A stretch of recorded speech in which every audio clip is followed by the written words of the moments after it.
আসসালামু আলাইকুম এভরিওয়ান, চেনা অচেনা ভালোবাসা গল্পের 25 নম্বর পার্ট। তো বেশি কথা না বলে চলুন গল্প শুরু করে দেই। মারিয়া, রেশমি, আলিফ, শিমুল চারজন প্রবেশ করে চৌধুরী বাড়িতে। বাড়ির গেটের সামনে দাঁড়িয়ে পড়ে রশ্মি, চোখ জুড়ে বিস্ময়ের ছাপ, গালের দুপাশে আঙ্গুল ঠেকিয়ে বাড়ির দিকে তাকিয়ে আছে। পিছন থেকে শিমুল গাট্টা মারে, বাপের জীবনে দেখিসনি? শিমুলের এমন কথায় তেতে উঠে রেশমি। দাঁড়িয়ে দাঁড়িয়ে ক্রাশের রুম খুঁজে চলেছে রেশমি, আর বজ্জাত শিমুলের জন্য খুঁজতে পারেনি। চুপচাপ বাসার দিকে পা বাড়ায়। মেন দরজা পেরিয়ে ড্রয়িং রুমে পা রাখতে জুড়ে সুরে উষ্টা খেয়ে পড়ে যেতে দূরে জুড়ে চিৎকার দিয়ে ওঠে, মা গো আমার কোমর! ড্রয়িং রুমে বসেছিল রাতুল আর ইয়ামিন। এরকম চিৎকারে তড়িৎ গতিতে তাকায়। মারিয়া, শিমুল, আলিফ বাহির থেকে জুড়ে আসে চিৎকারে। আস্তে করে তুলে ইয়ামিন আর রাতুল দৃঢ় পায়ে এগিয়ে আসে। ইয়ামিন মারিয়ার দিকে তাকিয়ে মুচকে হেসে বলি ছাড়ে, কেমন আছো? মারিয়া কিছু বলার আগেই রাতুলের মুখ খুলে, ভালো না থাকলে এখন ভালো থাকবে তাই না ডায়রিয়া? মেয়েটার কপালটা যে কি পরিমাণে খারাপ। ইয়ামিন কটমট চোখে তাকায়। মারিয়া কিছু বলে সামনের দিকে যেতে নিবে, তার আগে রেশমি থামিয়ে দেয়। রেশমির কাছে রাতুলের কথাবার্তা খুবই ভালো লাগে, তাই একটু উৎফুল্ল হয়ে জিজ্ঞেস করে, কপাল খারাপ কেন, কি করছে ইয়ামিন ভাইয়া? রেশমির এমন প্রশ্নে মারিয়া কটমট চোখে তাকায়। রেশমি সেদিকে কোনো পাত্তা না দিয়ে রাতুলকে বলতে বলে। রাতুল ইয়ামিন আর মারিয়ার দিকে এক পলক তাকিয়ে বলে ওঠে, কি বলবো, আমার কথা কেউ বিশ্বাস করে না বুঝলে রশি? ভাইয়া আমি রশি না, রেশমি। শোনো, তোমাদের বাবা মা নামের থেকে আমার নাম বেশি সুন্দর। লন্ডনে বাচ্চা হলে মানুষের আমার কাছে নাম রাখতে চলে আসে। আমার একটা নামের দাম কত শুনলে তুমি তো অজ্ঞান হয়ে যাবে। রেশমি আর রাতুল কথা বলতে বলতে সোফায় বসে। পিছন থেকে মারিয়া, ইয়ামিন, শিমুল, আলিফ দৃঢ় পায়ে সোফায় বসে।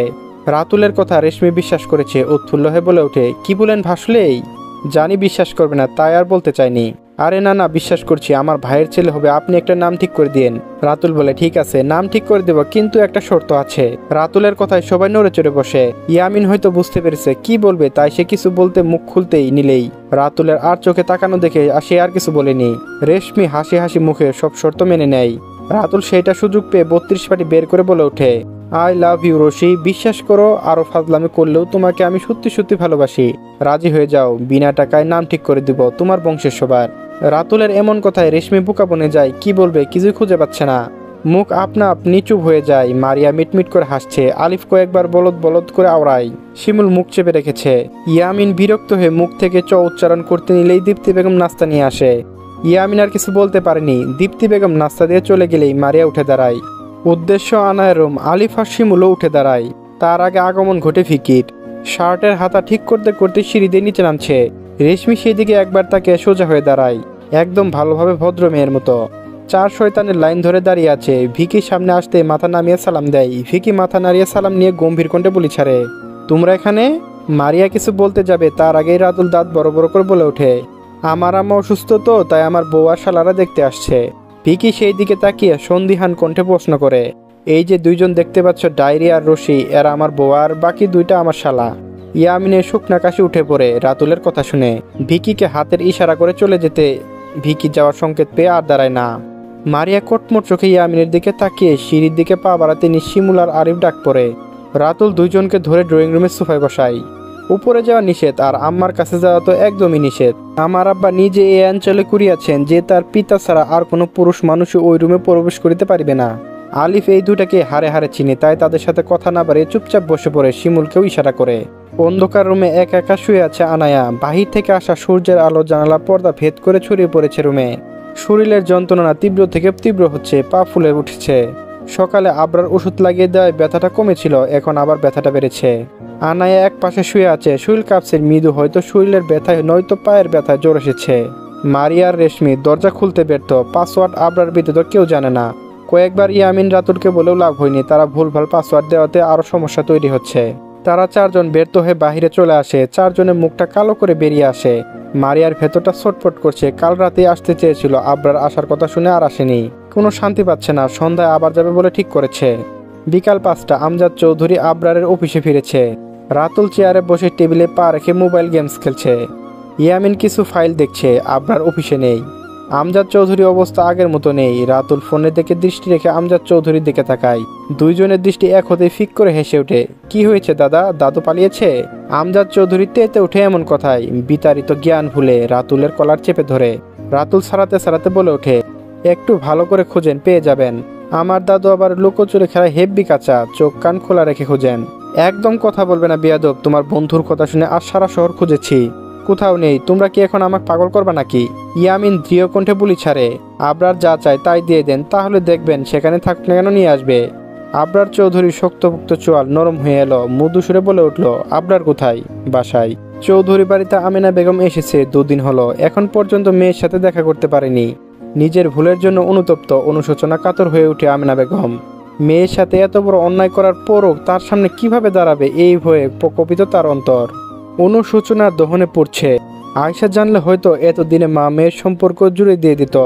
আমেনা বেগম মেয়ে দুটোকে নিয়ে সিঁড়ির দিকে পা বাড়ায়। কপালে বিন্দু বিন্দু ঘাম জমে গিয়েছে, এই শীতের মধ্যে ঘামছে, ভয়ে লজ্জায় এক একটা সিঁড়ি উপরে উঠছে। আর মনে হচ্ছে যদি এখন কিয়ামত হয়ে যেত তাহলে হয়তো মেয়ের মুখোমুখি বলতে হতো না। কল্পনা আর বাস্তব কি এক হয়? 1 পা 2 পা করে রুমের সামনে দাঁড়ায়। দরজায় কড়া নাড়ে, ভেতর থেকে কোনো আওয়াজ আসেনি। পরপর কয়েকবার করে নেড়েও কোনো আওয়াজ আসেনি। মনের অস্থিরতা কয়েক গুণ বেড়ে গিয়েছে। পরবর্তীতে কড়া নাড়তে যাবে তার আগে আবরার এসে পাশে দাঁড়ায়। আবরারের গম্ভীর মুখের দিকে একবার তাকে জোরপূর্বক হেসে চলে আসতে নিলে আবরারের গম্ভীর কণ্ঠে ভেসে আসে, দেখা করতে এসেছেন, দেখে যান। আমেনা বেগম মুখে হাসি বজায় রেখে বলে ছাড়ে, পরে আসবো। দরজায় পাসওয়ার্ড না দিয়ে বাহির থেকে লাগিয়ে যাবা। আজকে ছেলে মেয়েগুলো দরজা থেকে ফিরে গিয়েছে। আবরার কিছু না বলে রুমের দিকে পা বাড়ায়। সকালে বের হয়েছে, এখন বিকাল ঘুরিয়ে সন্ধ্যা নামছে। বাহিরে কুয়াশা পড়ছে। হালকা মৃদু বাতাস রুমে প্রবেশ করে শীতল করে তুলছে রুমটাকে। আবরার বিছানায় শুয়ে থাকা আনায়ের দিকে এক নজর দেখে জানালার পর্দাগুলো টেনে দিয়ে বিছানার কোণে বসে। আনায় মৃদু কাঁপছে, কপাল হাত দিয়ে তাপমাত্রা বোঝার চেষ্টা করে, হালকা জ্বর। ড্রয়ার থেকে একটা ওষুধ নিয়ে পায়ের কাটা দাগগুলোতে লাগিয়ে দেয়। পায়ের হাত পড়তে আনায় মৃদু নড়ে ওঠে। আবরার কাটা জায়গায় ফু দিতে দিতে ওষুধ লাগিয়ে টেনে তোলে। আনায়া শরীরের ভর ছেড়ে আবরারের বুকের উপর হেলে শুয়ে আছে, চোখ দুইটা বন্ধ। আবরার বিছানায় শুয়ে ওয়াশরুম থেকে এক টুকরো কাপড় ভিজিয়ে আনে, সারা গা মুছে দেয়। শরীরে ঠান্ডা কিছু অনুভব করতেই ধরফরিয়ে ওঠে। আবরার নিজের কাজে ব্যস্ত। আনায়া কয়েকবার না করলেও শুনেনি। গা মোছানো শেষ হলে নিচ থেকে খাবার নিয়ে আসে। সারাদিনের অনাহার আনায়া খাবার দেখে নিজেকে সামলাতে পারেনি। আবরার মুখের সামনে ধরতেই বিনা বাক্য মুখে তুলে নেয়। খাবার শেষে একটা ব্যথার ওষুধ খাইয়ে দেয়। খাবার শেষে আনায়া শুয়ে পড়তে নিলে আবরার খোপ করে 2 বাহু ধরে ফেলে। নাক ফুলিয়ে গম্ভীর কণ্ঠে বলি ছাড়ে, আরো দেখাবা তেজ, সাওয়া ভেঙে দিব পরবর্তীতে এরকম কথা শুনলে। আমি হ্যাঁ বললে হ্যাঁ, না বললে না, মনে থাকবে? আনায়া লক্ষ্মী মেয়ের মতো মাথা নাড়ায়, মানে হ্যাঁ। আবরার মৃদু হেসে বলে ওঠে, এতক্ষণ তো অনেক সেবা যত্ন করলাম, এর বিনিময়ে আমি কিছু পাবো না? আনায়া হয়তো বুঝতে পেরেছে, তাই জুড়ে ঠুটে ঠুট হাত দিয়ে দূরে সরে যেতে নিলেই আবরার কোমর জুড়িয়ে সামনে নিয়ে আসে। সরি বউ, তোর স্বামী খুব নিষ্ঠুর। কথাখানা শেষ করে আনায়া ওধর দুইটা নিজের দহলে নিয়ে নেয়। আনায়া হাত পা চটাচটি করছে, আবার বিরক্ত হয়ে ছেড়ে দেয়। সারা পেয়ে ছেড়ে বাসে আনায়া। বড় বড় কয়েকবার শ্বাস ফেলে অস্পষ্ট স্বরে বলে ওঠে, শরীরের অবস্থা ভালো না, প্লিজ ছেড়ে দেন, আজকে আধমরা হয়ে যাব। ব্যথার ওষুধ খাইয়েছি, কিছু হবে না। ছল ছল চোখে তাকিয়ে আছে আনায়া। আবরার মুচকি হেসে ছোট করে একটা চুমু খাই ঠুটে। আনায়া চোখের পানি ছেড়ে দেয়। আবরার সযত্নে পানিটুকু মুছে বলি ছাড়ে, পাখি তুমি কান্না করলে কাছে পাওয়া আকাঙ্ক্ষা বেড়ে যায়। আবরারের কথায় আনায়া আবরারের বুকে ঢলে পড়ে, 2 হাত দিয়ে আষ্টে বিষ্টে জোরে ধরে। প্রয়সীর এমন কাণ্ডে আবরার মুচকি হেসে জুড়ে জড়িয়ে ধরে। দুইজনের বক্ষ লেপটে আছে। আবরারের হাতে বাঁধন শক্ত হয়েছে, যদিও পারত হয়তো বুকের ভেতর পড়ে রাখত। কান্না মিশ্রিত ওই স্পষ্ট কণ্ঠে বলি ছাড়ে, কাছে থাকতে কাছে আসতে চান, দূরে গেলেই ভুলে যান। একটা খোঁজ নেওয়া প্রয়োজন মনে করেন না? এগুলো কি আমার প্রতি ভালোবাসা না করুণা? আনায়া মাথা মুখের সামনে নিয়ে আসে, 2টি হাত 2টো গাল ধরে চোখের পানি মুছে ঠোঁট আলতো চুমু খায়, গলা খকিয়ে নরম করায় বলে ওঠে, আমি পৃথিবীর যে প্রান্তে থাকি না কেন আমার এই ছোট্ট পাখিটাকে সারাক্ষণ নজর রাখি। আনায়া আবরার হাতে খামচে ধরে হেসকে উঠছে, ওই স্পষ্ট স্বরে বলে ওঠে, আমার ভালোবাসা কবে বুঝবেন আপনি? আবরার বলে, যেদিন ছোট একটা প্রিন্সেস গিফট দিব ওই দিন। আবরারের কথায় আনায়ার লজ্জায় মাথা নিচু করে ফেলে। কান্নার কারণে নাক মুখ লাল হয়ে ফুলে উঠেছে, গাল 2টা টমেটো হয়ে গিয়েছে ফুলে। আবরার মুখ বাঁকিয়ে নাকর কামড় দিতে নিবে, তার আগে বাহির থেকে আমজাদ চৌধুরী গলার আওয়াজ ভেসে আসে, আবরার আমার রুমে আসো তো একটু, আবরার আমার রুমে আসো তো একটু। আবরারের ইচ্ছাটা অপূর্ণ রেখেই উঠে দাঁড়ায়। মনে মনে কয়েকবার গালি দেওয়া শেষ বাবাকে। আনায় বুঝতে পেরেছে, ভুক উসকে তাকায়। আবরার মাথা নত করে কপালে চুমু খেয়ে বের হয়ে আসে। খাটের কোণে মাথা নিচু করে বসে আছে আমজাদ চৌধুরী, চঙ্গ লঙ্গ এলোমেলো হয়ে সামনে পড়ে আছে। সাতের হাতাটা হাতে থেকে বাহির হয়ে আসে, সামনে বোতাম কয়েকটা খোলা, সব মিলিয়ে এক অগোছালো ছন্দ ছাড়া আমজাদ চৌধুরী বসে আছে খাটের কোনায়। দৃঢ় পায়ে আবরার রুমে প্রবেশ করে বাবার পাশে গিয়ে বসে। আমজাদ চৌধুরী একবার তাকিয়ে আবরারের হাতটা মুঠো নিয়ে করুণ কণ্ঠে বলি ছাড়ে, বাবা আবরার, তুমি আমাদের একমাত্র সন্তান, আমাদের ভালো খারাপ সকল কিছু দেখার দায়িত্ব তোমার। আমি বাবা হয়ে তোমার কাছে মিনতি করছি, তোমার মাকে যেখানে পাও আমার কাছে নিয়ে এনে দাও। আবরার বলে, ঠিক আছে, তুমি যা বলবে তাই হবে, কিন্তু একটা শর্ত আছে। তোমার সব শর্তে আমি রাজি। নাটকের জন্য আমার বাপ সেরা রে। আগের বার তো ইংরেজি বই শুয়ে কসম কেটেছে, তারপরও মনে রাখেনি ইংরেজি বইয়ের অভিশাপ পড়েছে। কথাটা বলেই আবরার উঠে নিলেই আমজাদ চৌধুরী উত্তেজিত হয়ে দাঁড়ায়। কোথায় যাচ্ছ? বসো, আসছি, 2 মিনিট ওয়েট। বড় বড় পা ফেলে রুম থেকে বের হয়ে আসে আবরার। মিনিট 5 পর আমজাদ চৌধুরীর সামনে আবার দাঁড়ায়, হাতে একটা পিঙ্ক কালারের খাম। আমজাদ চৌধুরী ভূ কুঁচকে তাকিয়ে আছে। আবরার বাবার তাকানো দেখে বলে ওঠে, এইভাবে তাকানোর কিছু নেই। আগের বার ইংরেজি বই ছুঁয়ে কসম কেটেছো মাননি, তাই এখন রিস্ক নিতে চাই না। এটা স্টেম, এখানে সুন্দর করে বাংলায় বড় বড় করে অক্ষরে লেখা আছে, তোমার কলিজার টুকরা হীরার খনিকে আমার হাতে তুলে দিচ্ছ। তোমার মেয়ে আনায়াকে আমার কাছে বিয়ে দিয়ে দিবা। আমজাদ চৌধুরী কথাখানা শুনে মুখ ফিরিয়ে নেয়। আবরার সেদিকে তাকিয়ে বাঁকা হাসি দিয়ে বলে ওঠে, ঠিক আছে, লাগবে না, চলে যাচ্ছি।